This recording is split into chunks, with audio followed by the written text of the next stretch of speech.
Repito, buenas tardes, ¿ahora sí? Bien. Bueno, los que ya me conocéis de otras veces sabéis que tengo un lema para empezar estas meditaciones.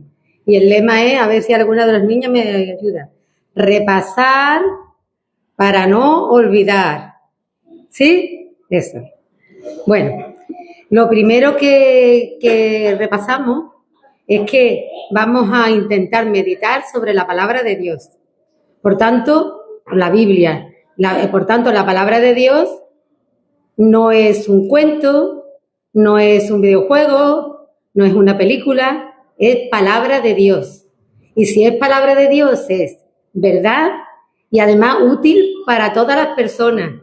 Vale, para los niños, para los adolescentes. Los adolescentes, sí, ahí tengo un grupo. Y los miro así con el ojillo porque los tengo ahí en el grupito. Para los adolescentes, para los jóvenes, para los mayores y para los muy mayores también, vale. Porque la palabra de Dios es eterna. La Biblia dice que nunca dejará de ser, ¿vale?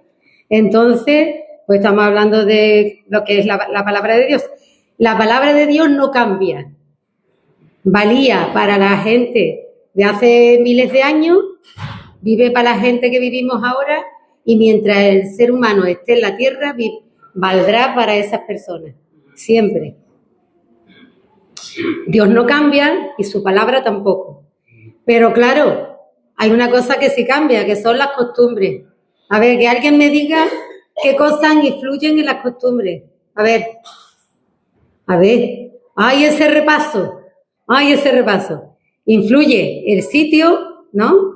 Claro, bueno, el sitio, por supuesto, porque incluso viviendo en el mismo pueblo, las costumbres que yo tengo en mi casa no son las que tienen otras personas. O sea que eso influye. Si son países lejanos, pues imagínate. Pero sobre todo, influye el tiempo. Entonces, las historias que muchas veces estudiamos de la Biblia, bueno, casi todas, tienen miles de años, por lo tanto las costumbres son muy diferentes. Dios es el mismo, su palabra es la misma, pero las historias son muy diferentes.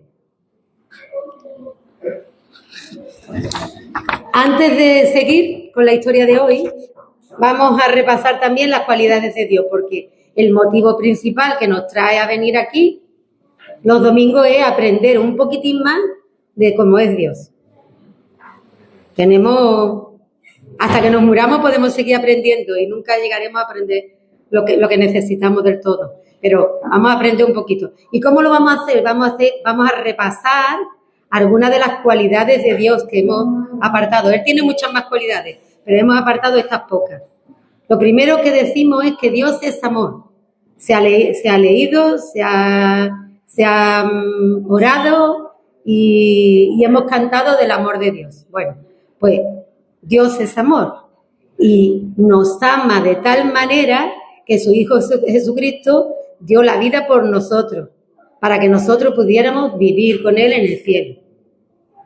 Dios es todopoderoso, Dios puede con todo, con la naturaleza, incluso con la muerte, porque es todopoderoso.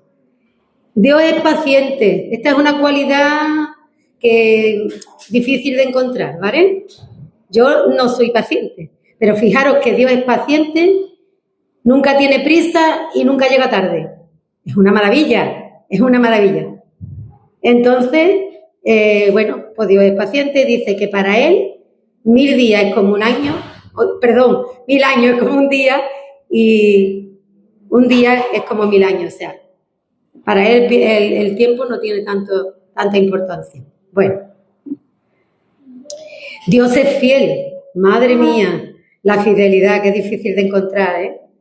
Hoy en día se nos dice una cosa, al ratito se nos dice la contraria, se nos promete algo y nunca se cumple. Bueno, tenemos para dar y tomar, pero Dios es fiel, Él cumple todas y cada una de sus promesas. La Biblia dice que todas las promesas de Dios son sí y amén, todas se cumplen. Bien, Dios es justo, da a cada uno según su pecado, pero esta justicia de Dios no tiene que ver con la salvación, tiene que ver con las consecuencias del pecado en la tierra. Si tú crees en el Señor, eres salvo, pero si, aunque seas salvo, si cometes determinados pecados, pues puede tener determinadas consecuencias. Entonces, haremos bien en plantearnos lo de pecar, porque si podemos evitarlo, pues mejor. Vamos a poner un ejemplo que siempre lo pongo, que es muy sencillito, que lo pueden entender los niños pequeños y lo entienden, por supuesto, los adultos. Si yo soy un niño, claro, porque si no soy una niña no tiene sentido. Me pongo a jugar, por ejemplo, con la taza que le encanta. Mira, por ejemplo, como una de mis nietas se pone a jugar con la taza de Manolo que tiene mariposa, que fue un regalo muy especial, mariposa, y se pone a jugar con ella. Y Manolo le dice, mira, no jugar porque la vaya a romper. No, nosotros tenemos cuidadito, no sé qué. Y llega un momento en que se les cae la taza y la rompe. Y ahora, pues claro, a llorar, lo siento, yo no quería, lo hice sin querer, perdóname. Y el abuelo le dice, claro, yo te perdono, pero mi taza está rota. Es fácil de entender. Eso nos pasa a veces con Dios. O sea, Dios no nos va a retirar su salvación. Si ya somos salvos, salvos somos. Pero si llevamos una vida de desobediencia a Dios, puede que haya consecuencias y no la vamos a poder solucionar. La vamos a tener que pagar el pago. Bueno, esto es a lo que se refiere. Dios es misericordioso. Me encanta esta palabra, misericordia. La miseria de los seres humanos y el gran corazón de Dios. Dios nos ama con el corazón, aunque sabe que somos poquita cosa. En fin. Y ahora viene la cualidad que le gusta a la mayoría de la gente. Dios es soberano. A Dios no le manda a nadie. Dios hace lo que quiere, cuando quiere y como quiere. Bueno, hasta aquí el repaso de las cualidades de Dios. Dios tiene muchas más cualidades, pero no, tenemos que seguir. Hoy vamos a meditar sobre Josué. Josué vivió hace unos 3.200 años. Es una barbaridad de tiempo. Como diría la gente ahora, me explota la cabeza cuando pienso en eso. Mira, os voy a decir una cosita para que a lo mejor os sirve de ayuda. Mi abuelo, que es el tatarabuelo de Mara, Zoe y Noa, no está vivo, pero vamos, si estuviera vivo. Mi abuelo nació en 1900, así que si estuviera vivo tendría 126 años. Y sería el tatarabuelo de Mara, Zoe y Noa. Bueno, pues Josué habría que multiplicar esta edad que tendría mi abuelo por 25. Fijaros, una barbaridad. Bueno, mucho tiempo, muchísimo tiempo.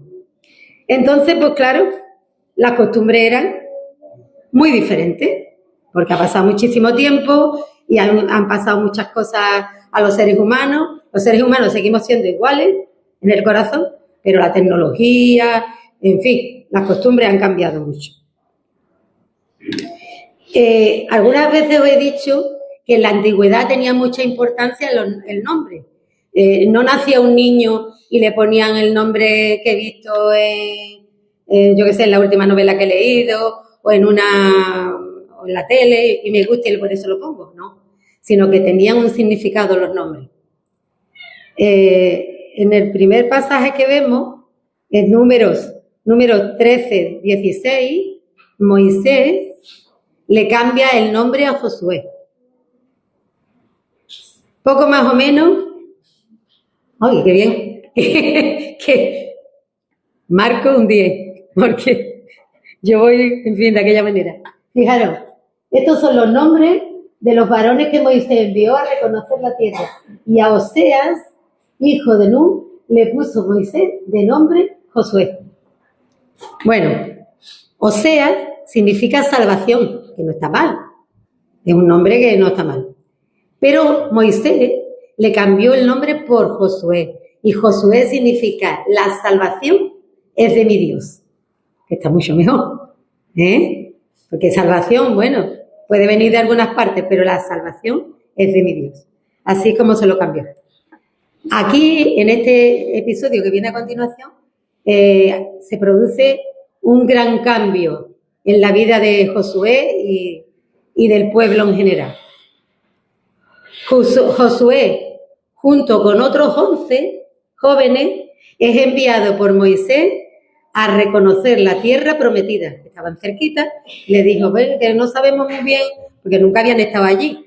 Bueno, el Señor nos prometió que sería una tierra fértil. Había una expresión que me gusta repetirla, que Dios decía, una tierra donde fluye leche y miel. No veas, leche y miel, o sea que, bueno, entonces les dice, iban de dos en dos, iban en pareja, le dice, reconocer la tierra, mirar si es fértil como Dios ha prometido, y traer algunas muestras de lo que allí haya, ver las ciudades, si son grandes, si son pequeñas, si tienen murallas, y ver cómo son la gente, si la gente son buena gente o son agresivas, en fin. Hace un informe y dentro de 40 días me lo trae.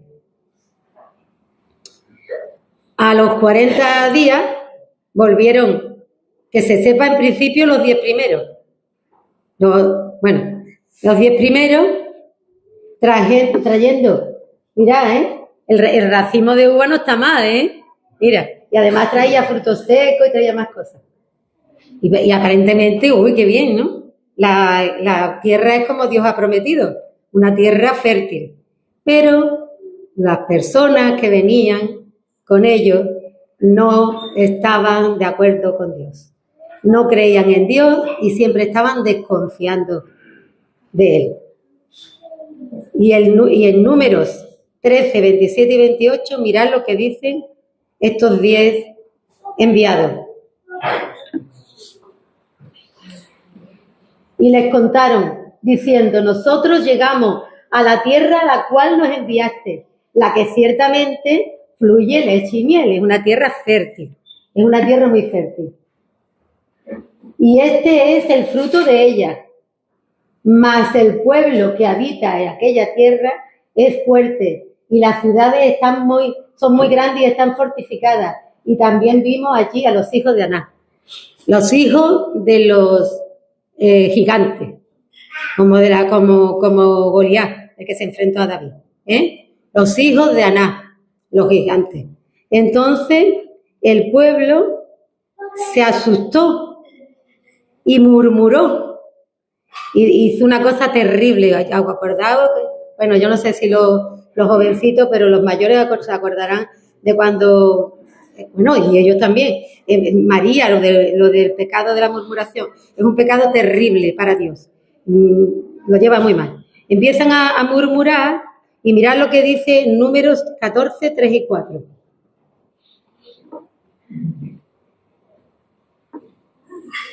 Entonces, toda la congregación... Ay, perdón, claro que el 3. ¿Y por qué nos trae el Señor a esta tierra para caer a espada? Y que nuestras mujeres y nuestros niños sean por presa. ¿No nos sería mejor volvernos a Egipto? Y decían el uno al otro, elijamos un capitán y volvámonos a Egipto. Tiene mandanga la cosa, Habían estado 400 años de esclavos. Habían clamado a Dios, de tal manera que Dios le dice a Moisés, mira, el pueblo no para de clamar a mí, sácalo de allí. Y ahora, a la menor de cambio, porque sí, porque tú te lo has inventado, porque ni siquiera era que le hubieran hecho nada allí en la tierra, ni hubiera habido uno que le hubiera cortado una oreja a uno, ni nada, simplemente era que los vieron grandes, los vieron fuertes y desconfiaron de Dios. ¿Os dais cuenta? Ellos ya habían pasado el mal rojo. O sea, ya sabían el poder de Dios, pero los seres humanos somos así. Tenemos una gran tendencia a desconfiar de Dios. Bueno, es el pecado el que actúa.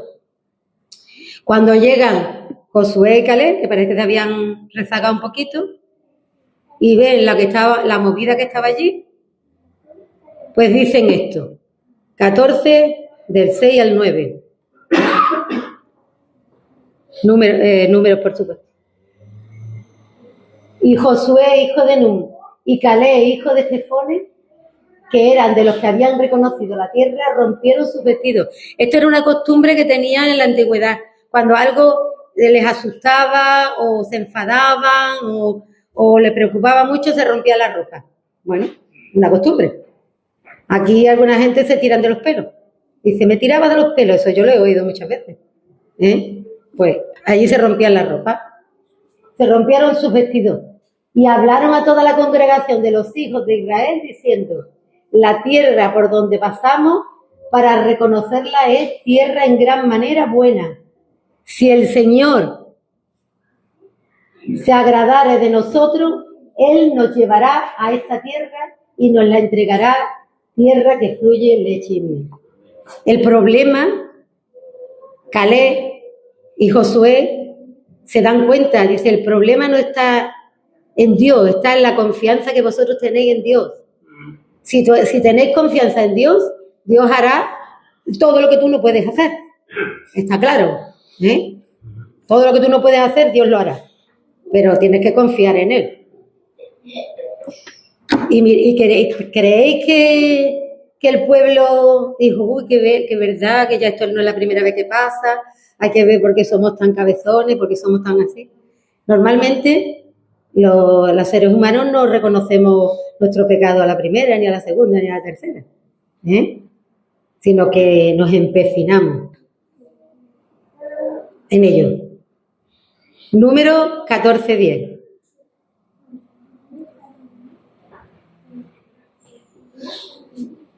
Entonces toda la multitud habló de apedrearlo a Josué y a Caleb, por supuesto.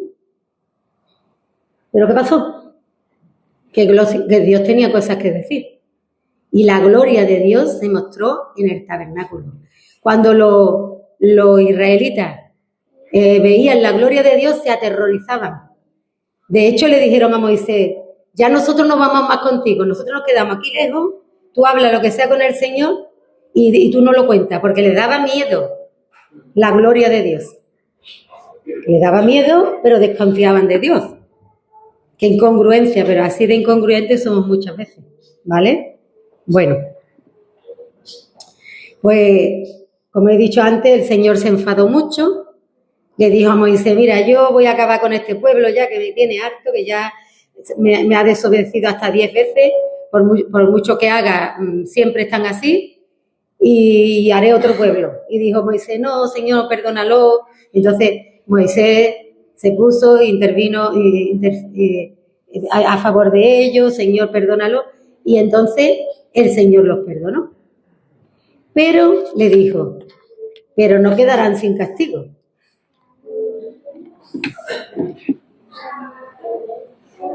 Y dijo, ninguno de los que han murmurado de mí, que tuvieran más de 20 años o más, cuando salieron de Egipto, verán la tierra prometida.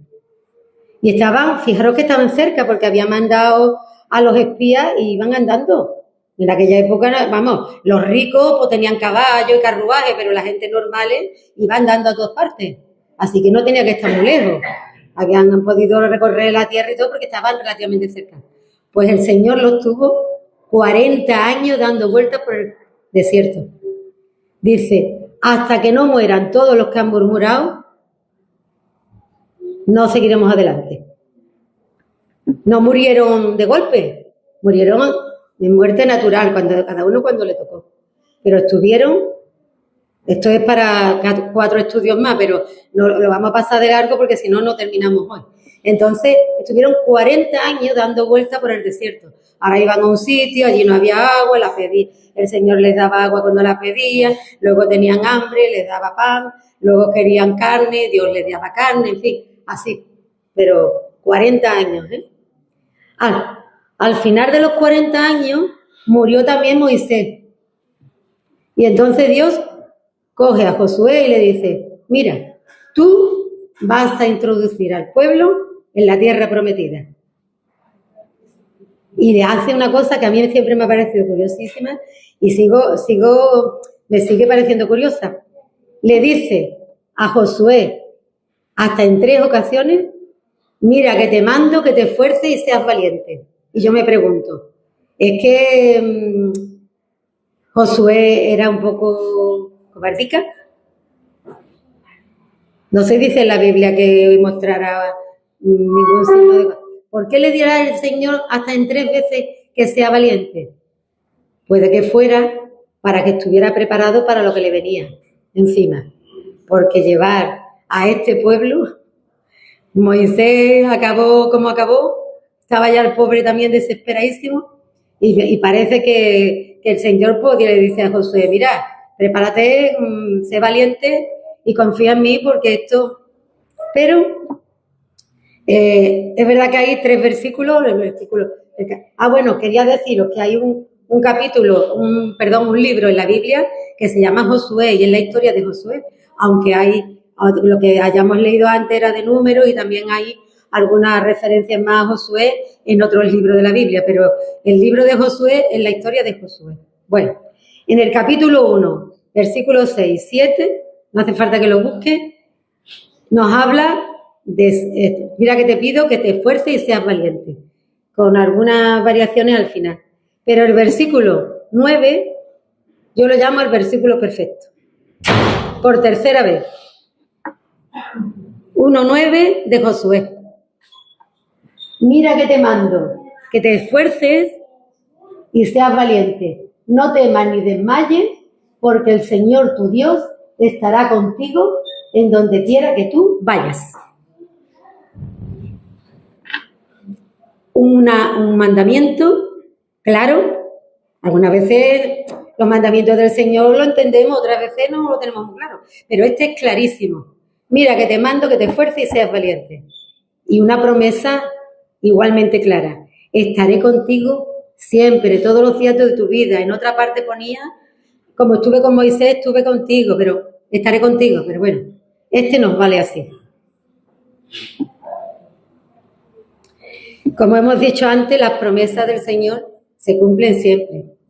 Quería deciros un dato de Josué, que fue una persona que la Biblia no cuenta que en algún momento le diera la espalda a Dios. Él, desde su juventud, estuvo siempre con el Señor. Eso es lo que nosotros sabemos por lo que dice la Biblia. En Éxodo 33:11...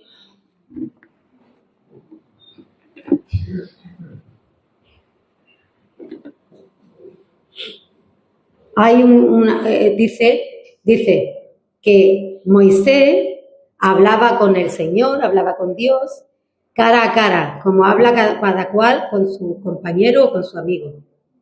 Pero cuando terminaba de hablar con Dios, se bajaba al campamento para estar con el pueblo.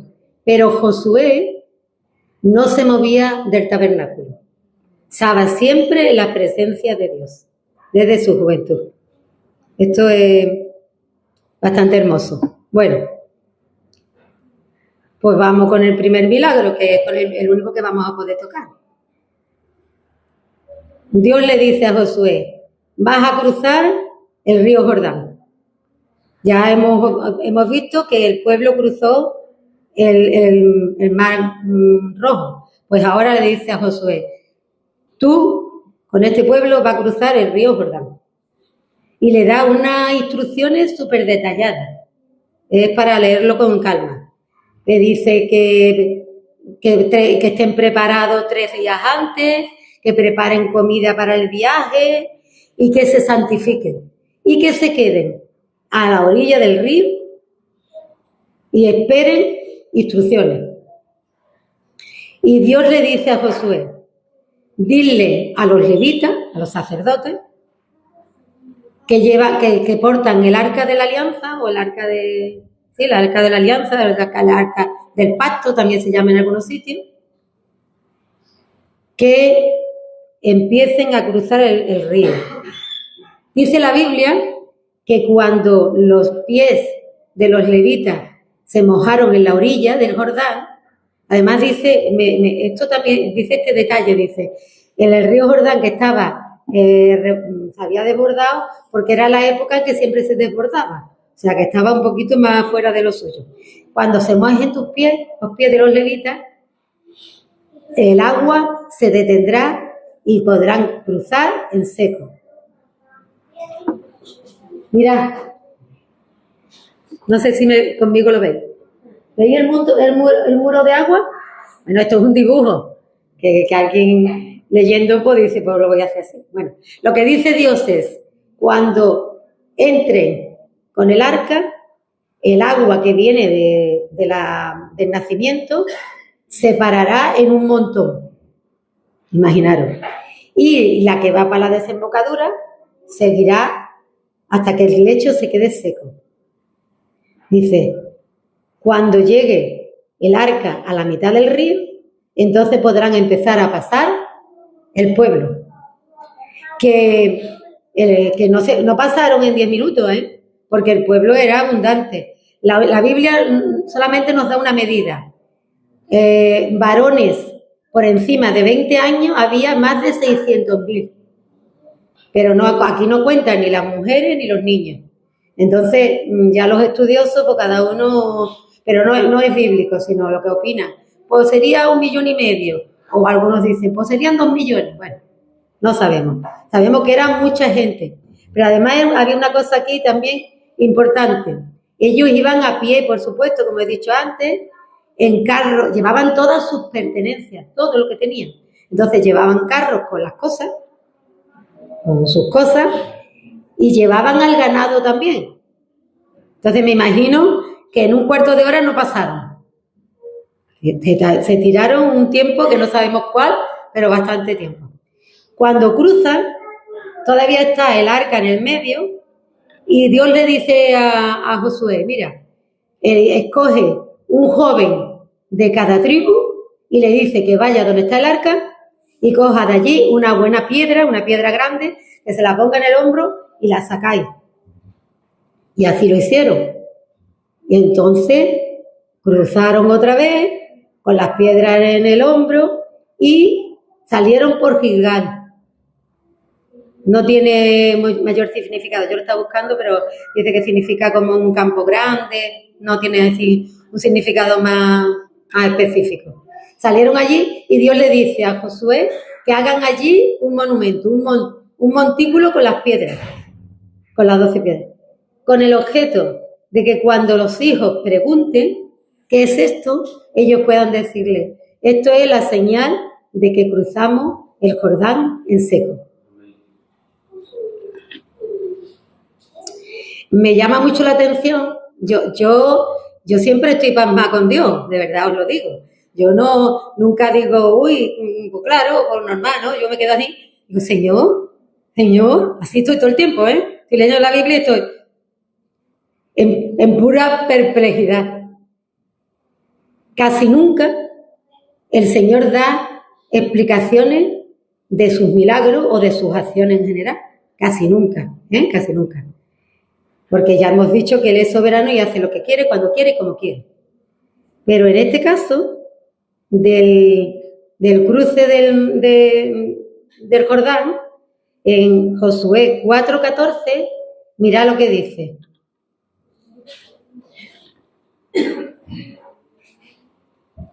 En aquel día el Señor engrandeció a Josué a los ojos del pueblo, para que le respetaran como respetaran a Moisés. Yo creo que Dios tuvo ahí mucha misericordia de Josué, porque si ya Moisés lo trataban como lo trataba, decía a Josué, que lo conocen desde que era jovencito, no nos pasa eso muchas veces. Estoy pensando, muchas veces estamos en una iglesia, a mí, yo espero que a mí no me pase, pero estamos en una iglesia donde hemos conocido pues como adolescentes y ahora es el pastor de la iglesia, como pasa aquí. Yo he conocido a Rubén de adolescente, en mi clase de adolescente, y ahora lo tengo de pastor. Y hay alguna gente que no le tienen el respeto que se merece. Hay que tener cuidado con esto también. Y el Señor aquí lo muestra claramente. Le enseña, lo dice la Biblia, hace este milagro para que el pueblo respete a Josué como respetaba a Moisés. Yo te respeto, Rubén? De todo corazón, además. O sea que no. Ese pecado no lo tengo yo. Pero bueno, tengo otros que no os voy a contar, por supuesto. Bueno, no nos queda mucho. Vamos a terminar con el discurso de Josué, ¿vale? Pero antes quiero contaros una Historia cortita. Mucha gente, yo he oído, no mucha gente, pero le he oído decir mucha gente que el Dios de la antigüedad no es este Dios. Bueno, los milagros pasaron, los grandes hombres y mujeres pasaron. Bueno, a mí me da igual que los grandes hombres o mujeres pasaran, porque delante de Dios no hay ningún hombre grande ni ninguna mujer grande. Somos todos poquita cosa. Pero Dios es el mismo, como hemos dicho antes. Esto no es una cualidad para decirla como retaíla, sino para creerla. Dios es el mismo. De Moisés, Josué, David y compañía, que está aquí en nuestros días y que estará mientras el ser humano esté en la tierra. Así que os voy a contar una historia mucho más cercana, no tiene miles de años. Y voy a empezar pidiéndole perdón a mi familia, a Manolo, a Saray y a Loida, porque les voy a hacer recordar un episodio que para nosotros fue bastante difícil. De los que estamos aquí, solamente un puñado conocen la historia, pero es una historia verdadera y demostrable. Bueno, esta historia tuvo lugar el 15 de junio de 1986. Saray tenía 7 años y Loida tenía 3 años. Vivíamos en la barriada de Andalucía y se nos quemó el piso. Bueno, voy a contar algún pequeño detalle más. El 15 de junio de 1986 era domingo. Yo había tenido guardia en el hospital de Jerez, guardia de mañana, porque habían cambiado las cosas y ahora se hacían guardias de 7 horas nada más. Entonces, guardia de mañana. Eso quería decir que me había levantado a las 6:30 de la mañana para poder estar a mi hora y encontrar un aparcamiento, que eran las 2 cosas que tenía que hacer. Así que yo estaba cansada y con un montón de sueño.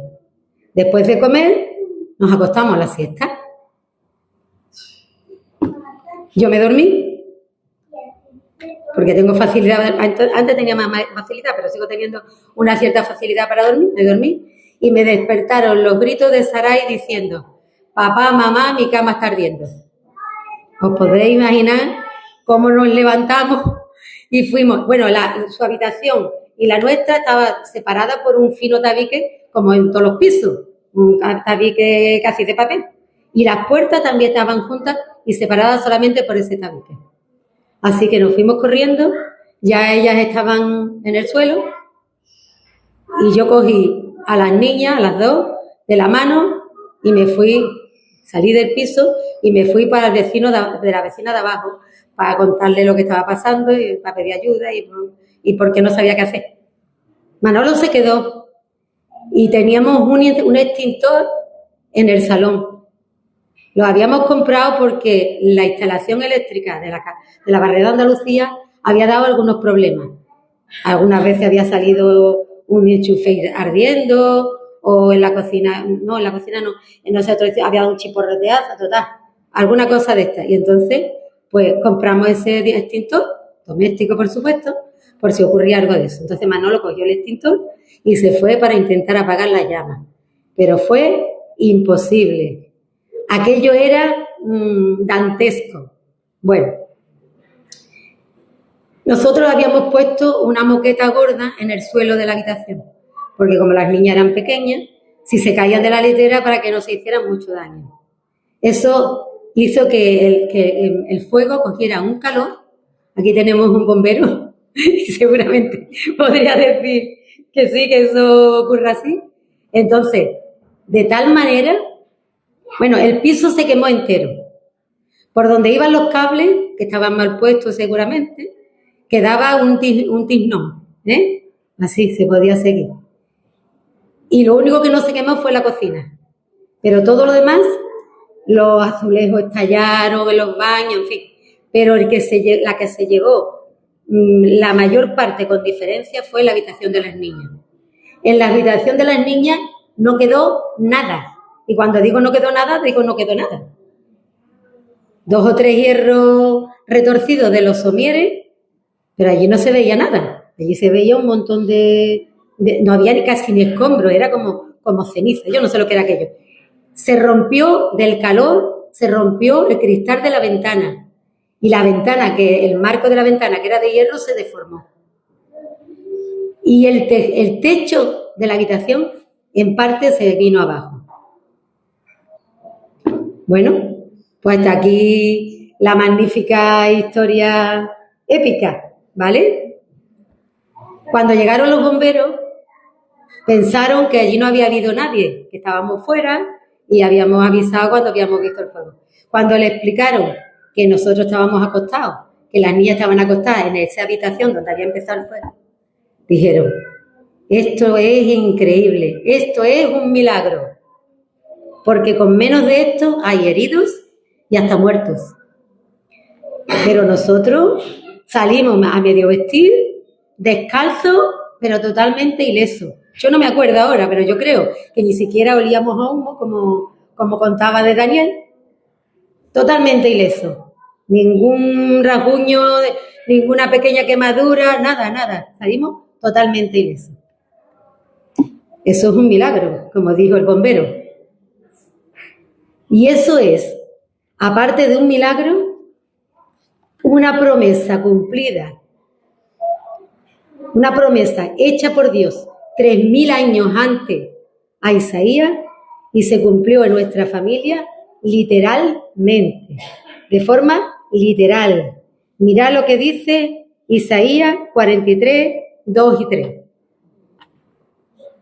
Cuando pases por el fuego, no te quemarás, ni las llamas arderán en ti. ¿Por qué? Porque yo soy el Señor, Dios tuyo, el Santo de Israel y tu Salvador. Que cada uno piense lo que quiera. Pero yo me agarro a esta promesa hecha 3000 años antes a Isaías y cumplida en nuestra familia literalmente, de forma literal. Bueno, ya voy a terminar. Vámonos al discurso de Josué, al discurso de despedida de Josué. Josué era muy anciano, murió con 110 años y poco antes de morir hizo este discurso al pueblo. Fijaros que Josué había pasado, seguramente sí que había sido valiente, seguramente que sí, que había sido valiente. Y Dios le había prosperado con muchos milagros, con muchas bendiciones. Y llega su momento en que ya tiene que marchar con el Señor. Y él hace este discurso. Y habló Josué a todo el pueblo diciendo, ahora pues, temed a Dios y servidle con integridad y en verdad, y quitad de entre vosotros los ídolos, a los cuales sirvieron vuestros padres al otro lado del río y en Egipto, y servir al Señor. Y si mal os pareciere servir al Señor, escogeos hoy a quién sirváis, si a los ídolos a quienes sirvieron vuestros padres cuando estuvieron al otro lado del río, o a los ídolos de los amorreos en cuya tierra habitáis. Y aquí viene la promesa de Josué a Dios. Aquí se cambian las tornas. Aquí viene la promesa de Josué a Dios. Haced lo que os parezca, le dice al pueblo. Haced lo que os parezca. Pero yo y mi casa serviremos al Señor. Cuando Manolo y yo nos casamos en 1977, 9 de julio de 1977, este texto estaba muy fresco en nuestras mentes. Y nosotros hicimos esa promesa de servir al Señor, fuera las que fueran las circunstancias, siempre, todos los días de nuestra vida. Bueno, hasta aquí el Señor nos ha ayudado a cumplirla. Así que hasta aquí la meditación de hoy. Que el Señor nos bendiga a todos, que lo necesitamos. Amén.